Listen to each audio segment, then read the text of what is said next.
Captain Tae-young stood on the bridge of the UES Defiant, staring at the message that had just arrived from the Galactic Council. His hands gripped the edge of the console as he read the words again, hoping he had misunderstood. He had not. "Sir, you need to see this," Ji-woo said from her station. His executive officer's voice was tight with anger. She forwarded another document to his screen. It was the new treaty, the one the Council had written without asking humanity for input. Tae-young read through the restrictions. Humanity could have no more than 12 colony worlds. Every other species in the galaxy could expand freely, but humans were locked in place. There was also a new tax, something the Council called a civilization development fee. The numbers made his stomach turn. Earth would have to give away half of everything it produced just to stay in the Council. "They're trying to break us," Ji-woo said quietly. "They're doing it slowly, but that's what this is." Tae-young nodded. He had served in Earth's fleet for 20 years, ever since humanity joined the Galactic Council. In all that time, humans had been treated like children. The Council made the rules and humanity followed them. They said it was for everyone's good, that young species needed guidance. Now Tae-young saw the truth. It was not guidance. It was control. On Earth, Secretary General Young Min sat in an emergency meeting with his advisors. The room was filled with angry voices. Everyone had read the new treaty. Everyone knew what it meant. "We cannot accept this," said Admiral Sun-hee. She commanded Earth's defense forces, though they were small compared to the Council's military. The Council had insisted on cooperative defense agreements that limited how many ships humanity could build. Now those agreements look like chains designed to keep Earth weak. "If we refuse, they will declare us in violation of Council law," Young Min said. His face was tired. He had spent weeks arguing with the Council, trying to make them listen. They had ignored every message, every plea. They could use military force.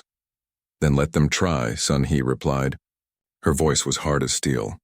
"We have been preparing for this possibility.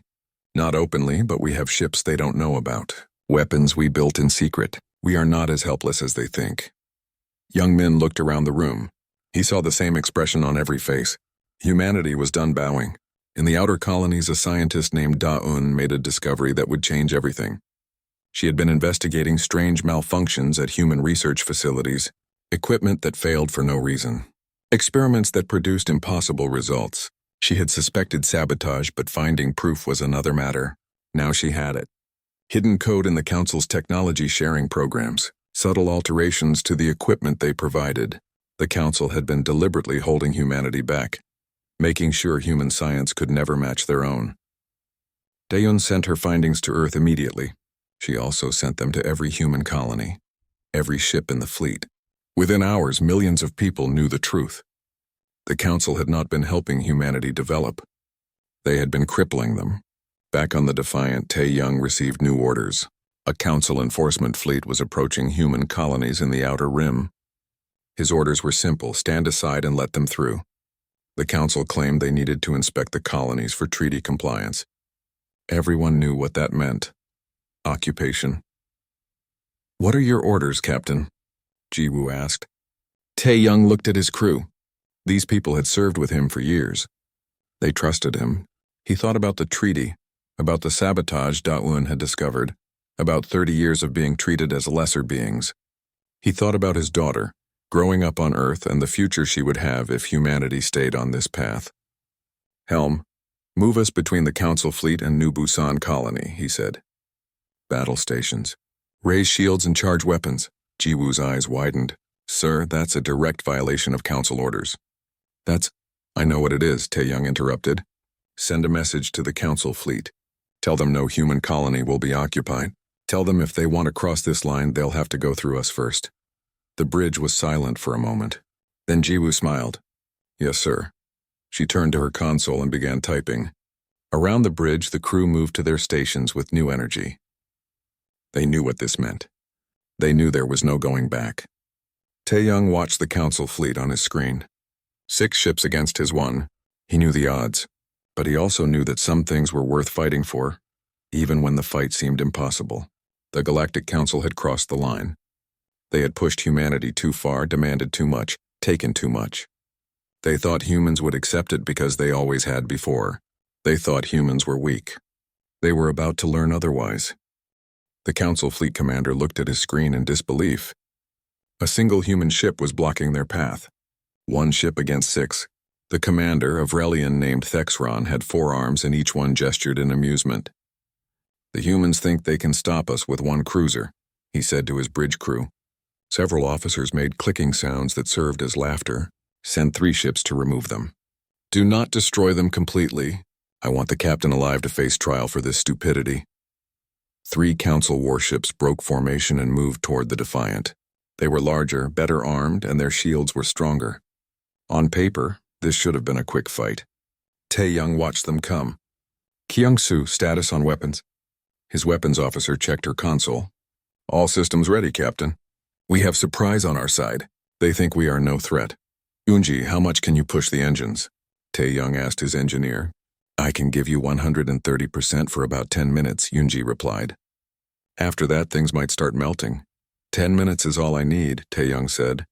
"Jiwoo, transmit our tactical plan to the defense platforms around New Busan. Tell them to be ready." The 3 Council ships moved into firing range. They did not hurry. Why would they? This was just a human ship. "Now," Tae-young said quietly. The Defiant's engines flared to full power. The ship accelerated faster than any Council vessel could match. Tae-young had overloaded the reactors, pushing them past safe limits. The Defiant closed the distance in seconds. Kyung-soo fired every weapon at once. Missiles, plasma cannons, railguns, everything. At point-blank range, concentrated on a single target, the barrage overwhelmed the Council ship's shields. The first vessel exploded. "Hard to port," Tae-young ordered. "Kyunji, dump the reactor waste into space behind us." The Defiant spun away, leaving a cloud of radioactive gas in its wake. The second Council ship flew straight into it. Their sensors went blind. Before they could clear the interference, the defense platforms around New Busan opened fire. The second ship died. The third Council vessel finally understood the danger. It tried to retreat, but Jiwoo had already calculated its course. She had positioned the Defiant perfectly. 1 more missile barrage, and the third ship was crippled, drifting in space. 10 minutes of fighting. 3 Council ships destroyed or disabled. 0 human losses. The battle was broadcast across the galaxy. Every species with access to communication networks watched as a single human ship defeated 3 Council vessels using tactics they had never seen before. Humans did not fight honorably. They did not give their enemies a fair chance. They fought to win. On Earth, young men watched the battle with his advisors. The room was silent until the last Council ship went dark. Then someone started clapping. Within seconds, everyone joined in. "Contact Admiral Sun-hee," young men said. "Tell her to activate Protocol Black. Bring out everything we have been hiding." Sun-hee had been waiting for this order for 10 years. Within hours, hidden shipyards across the solar system came online. Ships that officially did not exist began launching. Weapons that the Council thought humanity could not build were loaded and armed. Earth's true military strength, kept secret through decades of careful planning, emerged from the shadows. The Council was not amused. They held an emergency session in their grand chamber on the capital world. Representatives from 200 species debated for hours. Finally, they voted. Humanity was declared a rogue species. Military action was authorized. Ambassador Haewon sat in the chamber and listened to them condemn her people. She had spent 5 years on the Council, trying to make them see humans as equals. She had failed. Now there was nothing left to say. She stood and walked to the center of the chamber. Every eye turned to her. "You call us rogues because we refuse to be slaves," she said. Her voice carried through the vast room. "You call us criminals because we will not accept your chains. You thought we would always obey because we were weak. But we were never weak. We were patient. We were learning. We were preparing." She took her Council credentials from around her neck and held them up. Then she tore them in half. "Humanity is done with this Council. We will not accept your treaty. We will not pay your taxes. We will not limit our growth to please you. If you want to force us, then come. But know this, we will fight. We will fight with everything we have, and we will not stop until we are free or we are dead." She dropped the torn credentials on the floor and walked out. Behind her, the Council chamber erupted in chaos. In the outer colonies, Da-yoon gathered her research team. Among them was Jae-hyun, a former military engineer who had retired to civilian work. He had an idea that seemed impossible: But Da-Yun had learned that impossible just meant difficult. If we combine human quantum theory with the Council's gravity manipulation technology, Jae-hyun explained, pointing to equations on a screen, we could create a drive system twice as fast as anything in the galaxy. The Council has never shared their gravity technology with us, another scientist said. No, but we captured some from the ships Taeyong disabled, Da-eun replied. We have been studying it for the past 6 hours. Jae-hyun is right. We can do this. How long? Daeun asked. 3 months if we work without stopping, Jae-hyun said. You have 2 months, Da-eun told him. The Council is coming with everything they have. We need every advantage we can create. Across human space, from Earth to the furthest colonies, people prepared for war. They knew they were outnumbered. They knew the Council had more ships, more weapons, more resources. None of that mattered. What mattered was simple. They would rather die free than live on their knees. The spark had been lit. Now it would become a fire that would burn across the galaxy. The Council sent the Third Enforcement Fleet. It was massive, with 200 warships of various classes. This fleet had crushed rebellions across the galaxy for 300 years. The Council expected this campaign to last 3 weeks at most. They thought humans would surrender once they saw the size of the force arrayed against them. Admiral Sun-hee looked at the tactical display showing the approaching fleet. She was in command of Earth's defense forces now, roughly 80 ships total. The numbers looked bad. But Sun-hee had learned something in her 40 years of military service. Numbers were not everything. We will not fight them in open space, she told her officers. We will make them hunt us. Every asteroid field, every debris cloud, every planet's gravity well becomes a weapon. We strike fast, we strike hard, and we disappear before they can respond. Commander Bo-ra led a squadron of 12 ships equipped with experimental stealth systems. Her ships could hide from Council sensors by running cold and using the background radiation of space as camouflage. The Council called it cowardly. Bo-ra called it smart. Her squadron waited in the asteroid belt near the colony of New Pyongyang. When Council ships entered the belt searching for human forces, Bo-ra's squadron attacked from 6 different directions at once. They destroyed 4 Council vessels before vanishing again into the rocks. The Council fleet wasted 3 days searching for them and found nothing. Sun-hee smiled when she received Bo-ra's report.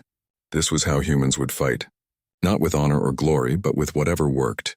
On the colonies that the Council managed to occupy, resistance began immediately.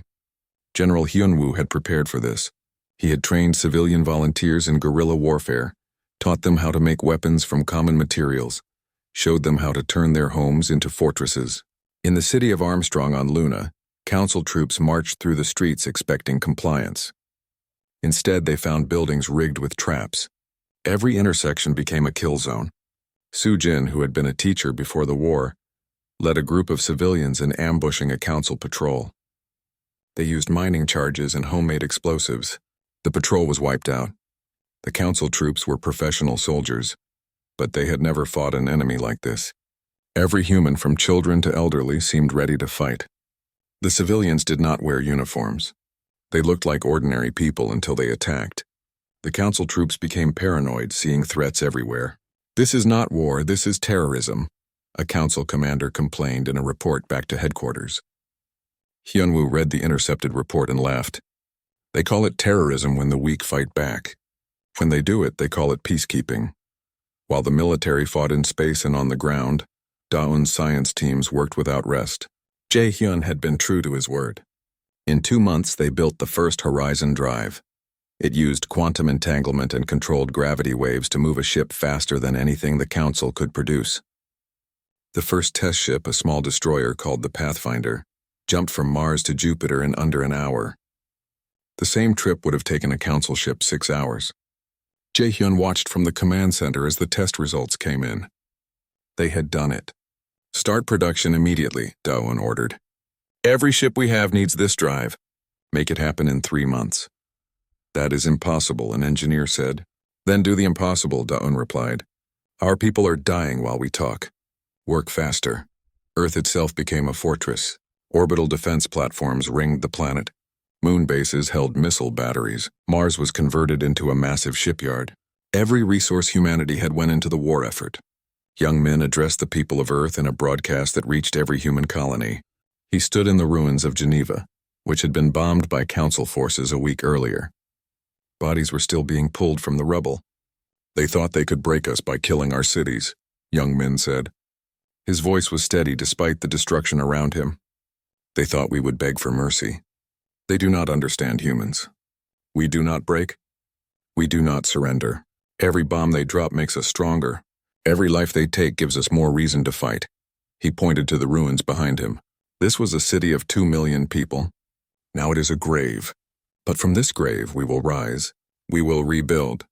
And we will make sure no one ever does this to humanity again. To everyone watching across the galaxy, this is what happens when you push humans too far. We will not stop. We will not quit. We will fight until we win, or until there are no humans left to fight. There is no middle ground. Recruitment centers across human space were overwhelmed. Young people, old people, everyone who could hold a weapon or pilot a ship volunteered. Factory workers became soldiers. Scientists became weapons designers. Teachers became resistance fighters. The entire human species mobilized. The council began to realize their mistake. This was not a quick pacification campaign. This was total war against an enemy that refused to accept defeat. Human ships attacked supply convoys. Human guerrillas made occupation impossible. Human scientists developed new weapons faster than the council could counter them. In a meeting of the council leadership, one elder spoke the truth everyone was thinking. We have awakened something we do not understand. Humans were supposed to be weak. They were supposed to need our protection. What have we created? No one had an answer. In space near Earth, Tae-young, now promoted to Commodore, commanded a battle group of 15 ships. All were equipped with the new Horizon drive. Ji-woo stood beside him on the bridge of his new flagship. "Orders, sir?" she asked. Tae-young looked at the star map showing Council territory. So many targets, so many chances to hurt the enemy. "We are done defending," he said. "From now on we attack. Find me the Council's supply bases. Find me their shipyards. Find me everything that keeps their war machine running. We are going to tear it all down." Ji-woo smiled. Yes, sir. The war had changed. Humanity was no longer the prey. Now they were the hunters. 6 months after the war began, the Council's third enforcement fleet was destroyed. Of 200 ships, only 97 remained capable of fighting. The rest were wrecked hulls drifting in space or retreating to Council territory for repairs.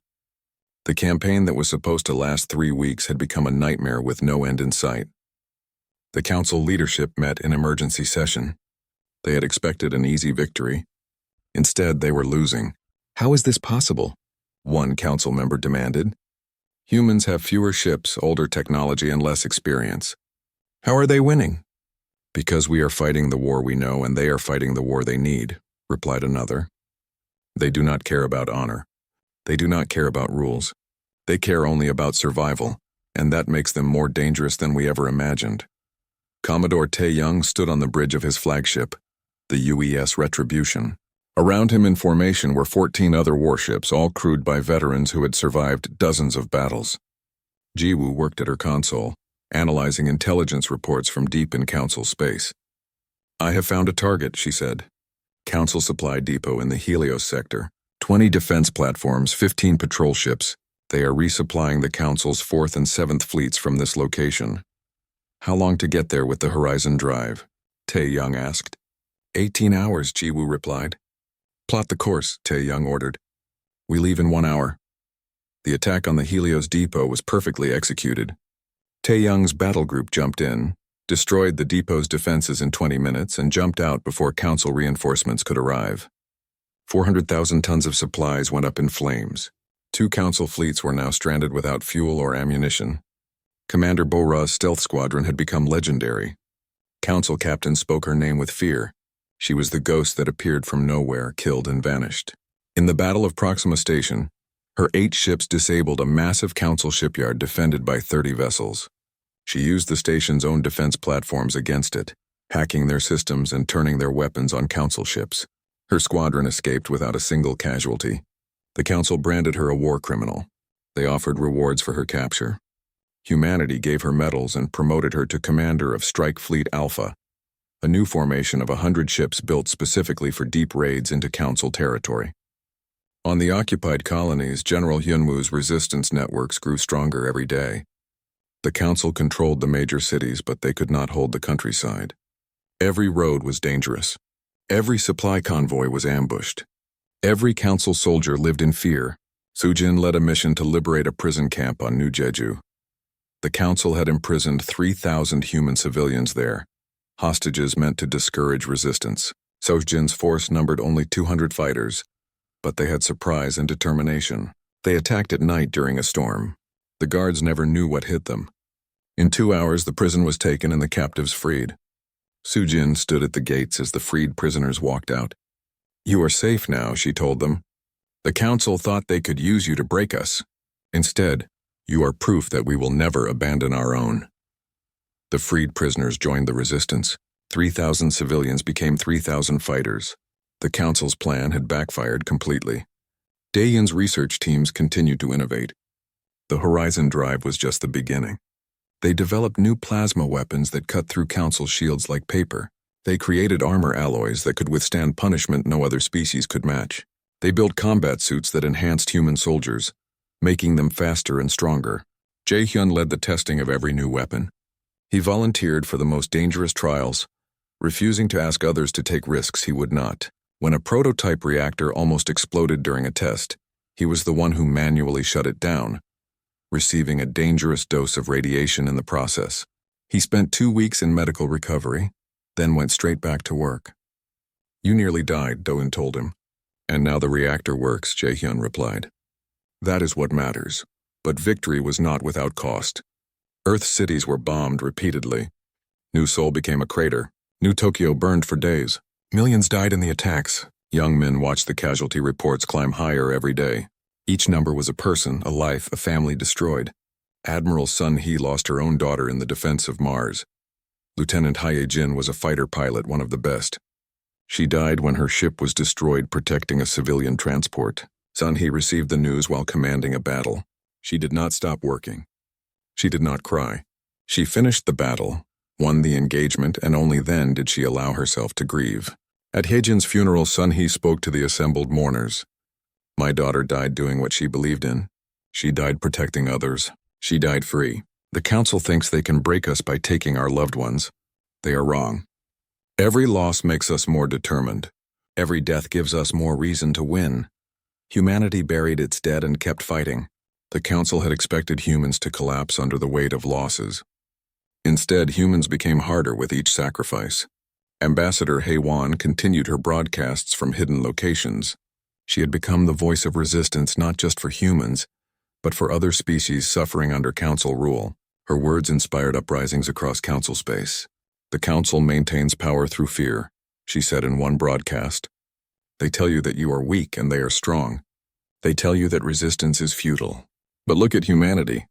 We were the youngest species, the weakest members of the council. Now we are destroying their fleets and liberating their prisoners. If we can resist, so can you." 3 species formally rebelled against council rule. Others began questioning orders. The galactic order that had stood for 1,000 years was cracking. The council leadership finally understood what they had done. By attacking humanity, they had shown every oppressed species that the council could be defeated. They had created a symbol of resistance that could not be destroyed even if they somehow managed to crush Earth. "We should have left them alone," one council elder said in a private meeting. "It is too late for should have," another replied. "Now we must finish this or lose everything." The council began gathering its forces for one final strike. They would send everything they had, every ship, every weapon, every soldier. They would target Earth itself and end humanity once and for all. The Grand Fleet began to assemble. 600 warships, the largest armada in galactic history. When humans saw what was coming, they would finally understand that some fights could not be won.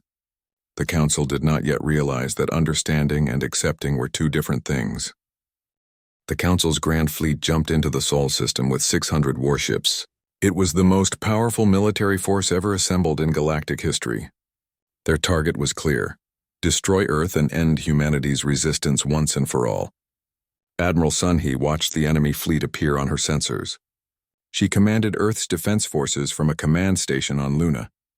Her own fleet numbered barely 100 ships, even with the new Horizon drives and advanced weapons. On paper, this was not a battle. It was an execution.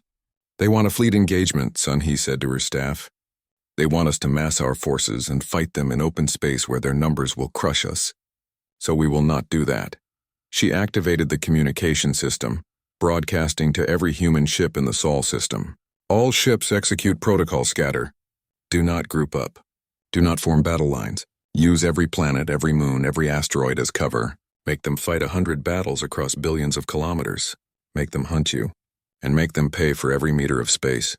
The human fleet broke apart. Ships scattered throughout the solar system, hiding behind Jupiter's moons and Saturn's rings, within the asteroid belt, even in the corona of the sun itself. The Council fleet designed for traditional warfare did not know how to respond.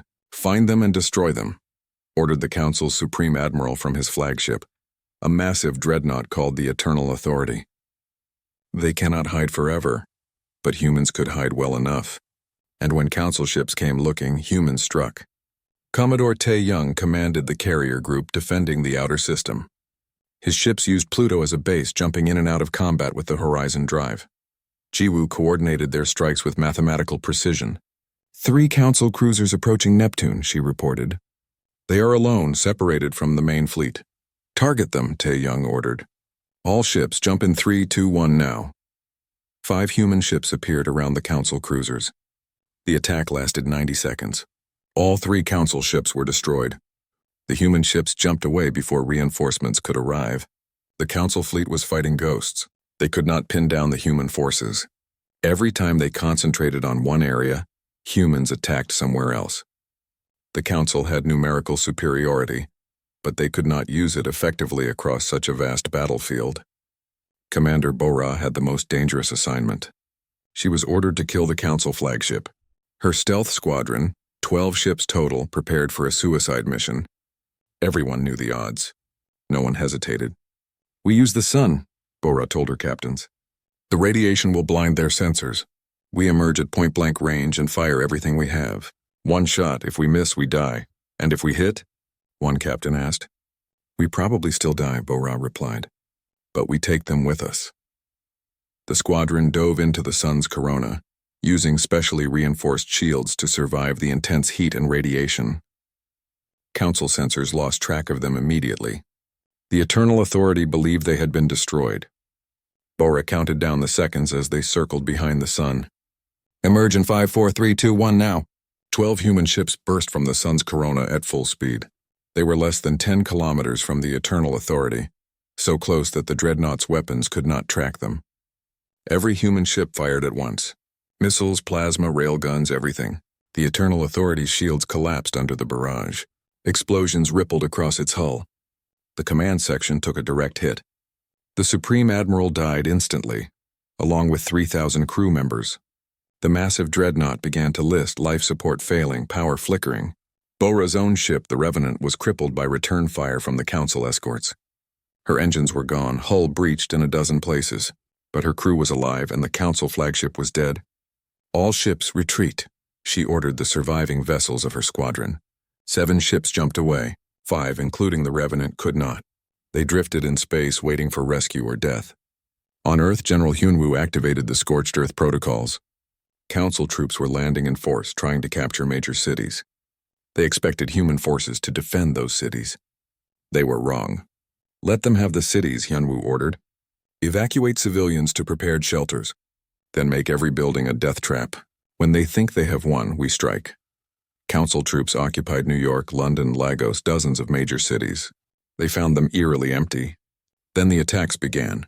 Buildings rigged with explosives collapsed on Council soldiers. Sewers became ambush points. Every street corner hid snipers. In Seoul, Sujin organized the defense of the old city. Council armored units advanced confidently, expecting minimal resistance.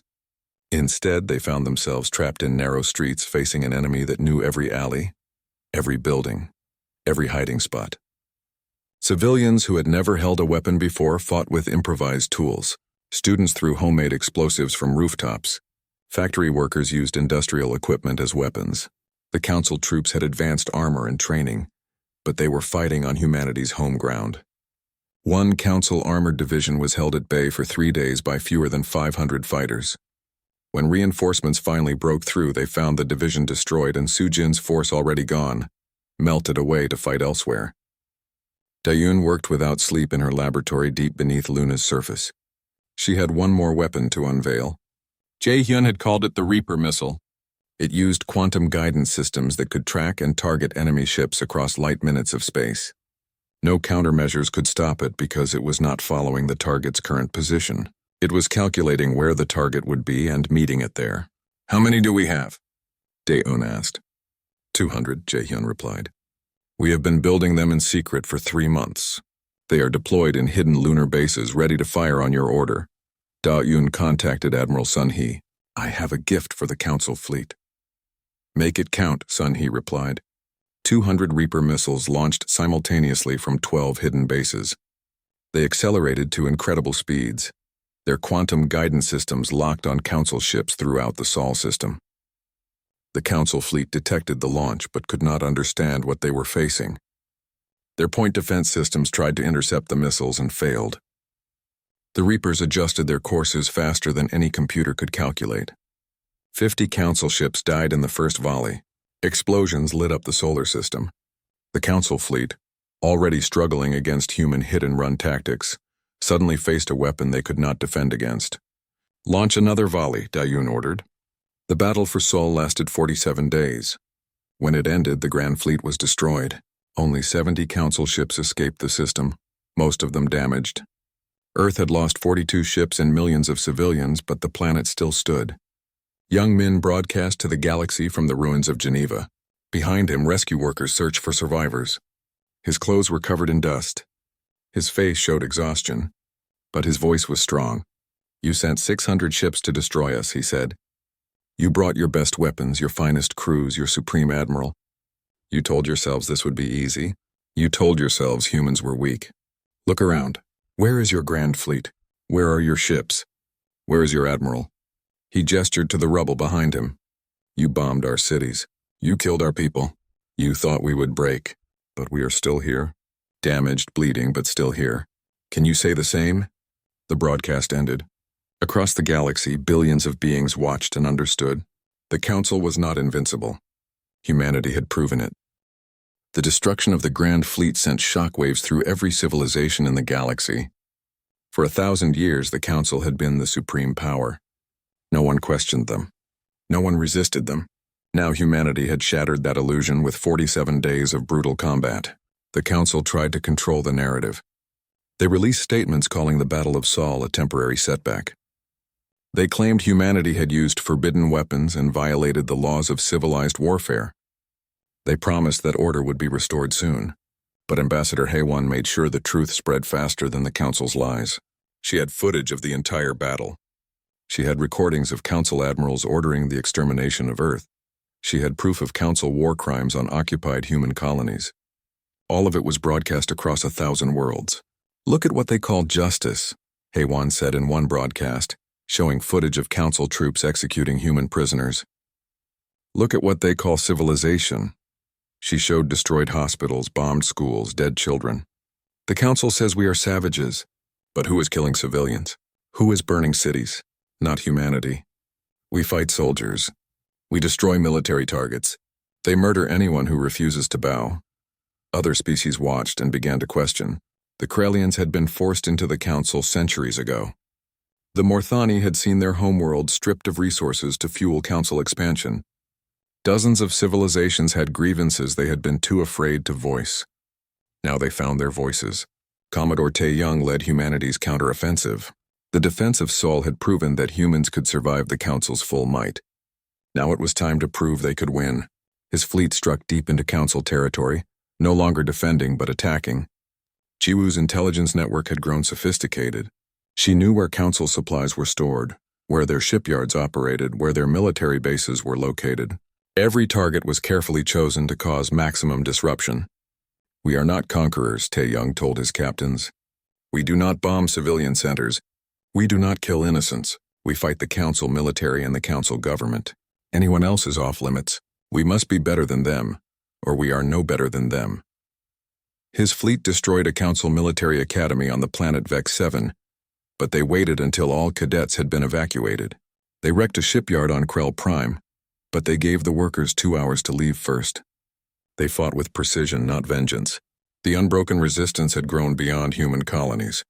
General Hyunwoo found himself coordinating with Krellian rebels, Morthani freedom fighters, and resistance cells from a dozen other species. What had started as human defiance became a multi-species revolution. Sujin worked with a Krellian named Vex on the occupied world of Talos 9. Together they planned operations that freed both human and Krellian prisoners. They shared weapons, tactics, and resources. The resistance became a symbol of what the galaxy could be. Different species working together by choice, not by council decree. "We fight for the same thing," Vex told Sujin. "Freedom. The right to choose our own path. Humans showed us it was possible. Now we show the galaxy that you are not alone." Commander Bora had been rescued from the wreckage of the Revenant. After recovering from her injuries, she received command of Strike Fleet Alpha, a formation of 100 ships. They were the newest vessels in the human fleet, equipped with every advancement Dayun's teams had developed. Bora's mission was to liberate occupied human colonies. Each battle was broadcast live. The galaxy watched as human forces returned to worlds the Council had claimed as their own. They watched Council troops surrendering or fleeing. They watched freed colonists crying with joy and rage. "This is what the Council fears most," Bora said in one broadcast. "Not our weapons or our ships. They fear that other species will see humans winning and realize they can win too. They fear that their empire of fear will crumble. They should be afraid, because we are not stopping until every human colony is free, and every species has the right to choose." Daeun's research labs had made humanity technologically superior to the Council.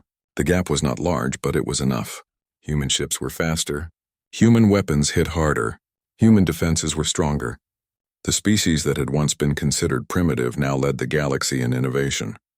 Jae-hyun commanded the first Vengeance-class destroyer off the production line. It was built from scratch using human designs, not adapted from Council technology. Faster than Council cruisers, more heavily armed than Council battleships, and protected by shields that could withstand incredible punishment. He took it into battle against a Council fleet near the Horizon Nebula. His single ship crippled 3 Council vessels before reinforcements arrived. "The Council called us children who needed their guidance," Jae-hyun said in his report. "I think we have graduated." The Council began to fracture. Some member species demanded negotiations with humanity. Others wanted to continue the war until humans were exterminated. Moderate factions argued that the Council's policies had created this disaster. Hardliners insisted that showing any weakness would encourage more rebellions. Young men received secret diplomatic messages from Council moderates. They wanted to talk, to find a peaceful solution. Admiral Sun-hee advised caution. "They are losing and they know it," Sun-hee said. "But if we accept negotiations now, we accept that the Council still has authority over us. We must push further. We must break them completely, or they will rebuild and come for us again in 50 years. Young men struggled with the decision. Every day the war continued. More people died. Every battle was a roll of the dice that humanity might lose. But Sun-hee was right. A negotiated peace would leave the Council's power structure intact. They would just be more careful next time they tried to suppress humanity. "We continue the offensive," young men decided. "But we make our terms clear. We are not fighting to conquer the galaxy. We are fighting to end the Council's tyranny. Any species that wants to join us is welcome. Any species that wants to remain neutral can do so. But the Council as it exists now must fall." The message was broadcast across the galaxy. The Council called it a declaration of war against civilization itself. But 23 species publicly announced they were leaving the Council. 40 more began negotiating with human representatives in secret. The 1,000-year-old galactic order was collapsing. At the center of the collapse stood humanity, the species that had been dismissed as too weak and too primitive to matter. They had proven everyone wrong. In the Council chambers on the capital world of Relios, the remaining leadership faced the truth. They could not win militarily. They could not win diplomatically. Every day brought news of more defections, more defeats, more disasters. "What do we do?" one council member asked. The chamber was silent. No one had an answer. For the first time in 1,000 years, the council that had ruled the galaxy was powerless. Outside the chamber, Ambassador Hae-won stood with representatives from 50 free species. They were drafting a new charter, a new government built on principles the council had never understood: equality, cooperation, and freedom. The galaxy was changing. and humanity was leading the way. Commodore Taeyong's fleet entered orbit around Vrelios, the Council homeworld. Behind him was not just human ships. There were Krellian cruisers, Morthani destroyers, and warships from 30 other species. All of them had suffered under Council rule. All of them had joined humanity's fight for freedom. The Council leadership watched from their chambers as the Coalition fleet took positions around their planet. They had 3 choices: surrender, fight and be destroyed, or flee and live as exiles. After hours of debate, they chose surrender. Ambassador Haiwan represented the Coalition of Free Species. She entered the Council chambers not as a supplicant, but as the representative of victorious forces. The Council members who had once looked down on her now avoided her eyes. "The Galactic Council is dissolved," she announced. "You governed through fear and oppression for 1,000 years. That era is over. The species of this galaxy will now govern themselves as equals, under a new charter that respects the rights of all." The terms were harsh but fair. The Council's military was to be dismantled. War criminals would face trial. Resources stolen from member species would be returned, and a new government would be formed, one where each species had an equal voice regardless of military strength or technological advancement. Some Council leaders protested. Some demanded mercy they had never shown others. Haiwan listened to them all, then gave her judgment. "You will be tried for your crimes. If found guilty, you will be punished. If found innocent, you will be freed. This is called justice. Perhaps you have heard of it." General Hyunwoo oversaw the transition on formerly occupied worlds. The Council troops were disarmed and sent home. The occupation governments were dissolved. Free elections were organized so people could choose their own leaders. On Talos 9, Sujin watched as humans and Krellians celebrated together in the streets. The resistance fighters, who had fought side by side for months, now worked together to rebuild what the war had destroyed. Sujin opened a school, teaching human and alien children together. The first lesson was simple: you are all equal, you are all free, and no one will ever rule you again without your consent. "Will there be more wars?" a young Krellian child asked. "Perhaps," Sujin replied honestly. "Freedom must sometimes be defended, but the wars we fight now will be to protect freedom, not to take it away. That is the difference." Commander Bora refused promotion to Admiral. She preferred to remain with her strike fleet, which was now tasked with protecting free space from pirates and warlords. In the chaos following the Council's collapse, some groups tried to seize power through force. Bora's fleet made sure they failed. "I did not fight to replace one tyranny with another," she said. "I fought so people could live without fear. As long as there are those who threaten that peace, I will fight them too." Her ships became the guardians of the new order, respected and feared in equal measure. Dayun and Jaehyun received the Coalition's highest scientific honors for their work. But they did not stop innovating. Now their research focused on peaceful applications. The Horizon Drive revolutionized trade and communication, allowing species to interact without the Council's controlled trade networks. New medical technology saved lives across dozens of species. Energy systems that could power entire planets cleanly and efficiently. "We built weapons because we had to," Daun said at an award ceremony. "Now we build tools to make life better. This is what science should be for, helping people, not killing them." The Coalition shared these advancements freely. Unlike the Council, which had hoarded technology to maintain power, humanity believed that progress should benefit everyone. Admiral Sun Hee became the Coalition's first Supreme Commander, overseeing the new Unified Defense Force.